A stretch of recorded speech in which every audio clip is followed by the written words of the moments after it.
kalau yang diwasiatkan ke ahli waris, diwasiatkan kemudian, atau menjadi warisan, hanya alat musik yang digunakan untuk yang lahun saja yang ini. Untuk nyanyi-nyanyian yang tidak bermanfaat, untuk mabuk-mabukan, untuk diarahkan pada yang maksiat, itu yang dimaksudkan kata beliau, batalat indil wasiyah, batal wasiatnya. Di kalimat itu dari Imam Asy-Syafi'i bukan ingin menghukumi musik haram mutlak, bukan. Imam Asy-Syafi'i ingin mengatakan alat musik yang dimaksudkan jika dipakai untuk hal-hal kepentingan maksiat. Sedangkan yang tidak maksiat boleh dilakukan untuk persoalan ahli waris atau untuk wasiat diberikan pada generasi setelahnya. Jadi maksud saya, ada orang-orang yang mengutip pendapat para ulama tapi tidak merujuk kitabnya dalam bab apa itu disampaikan. Ternyata ketika para ulama, Imam Syafi'i itu tidak terlampau menyenangi musik, tapi yang paling hebat beliau itu ahli syair dan punya diwan, namanya Diwan Imam Asy-Syafi'i. Punya kumpulan-kumpulan syair. Tapi karena konsennya kepada fikih, konsen pada Al-Quran, terlampau banyak menjauhi yang seperti ini, tapi hukumnya ada.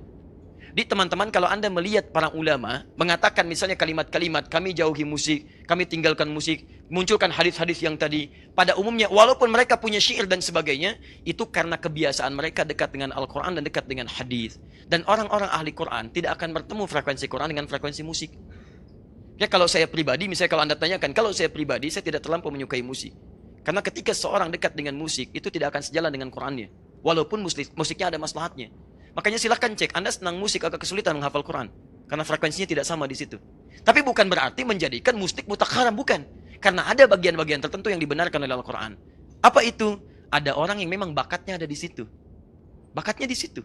Dia mudah sekali membuat lirik. Dia mudah sekali memainkan irama dan sebagainya. Kata Quran, dipakai yang maksiat. Kenapa tidak dipakai yang halal-halal? Seperti Hasan bin Sabit menggunakannya. Seperti Ka'ab bin Zuhair. Dan diberi hadiah oleh Nabi SAW. Makanya muncul semacam Maher Zain. Muncul semacam Yusuf Islam dan sebagainya, muncul semacam dan sebagainya, ya, kalimat-kalimat lirik-lirik yang mengarahkan kepada nilai-nilai kebaikan, tapi tidak disatukan dengan yang maksiat. Liriknya memang bagus, ayo sholat, ayo sholat, ayo sholat, ayo sholat, yang di bawah joget, ikhtilat dan sebagainya. Nah, itu barangkali mencampurkan dua hal yang tidak bertemu satu dengan yang lainnya. Diberi judul nada dan dakwah, nada satu, dakwah satu, tapi antara nada dengan dakwah tidak nyambung. Kalimatnya benar nada, dakwah kalau dengan nada itu ada nilai-nilai kebaikan yang tidak menghadirkan unsur maksiat. Jelas ya?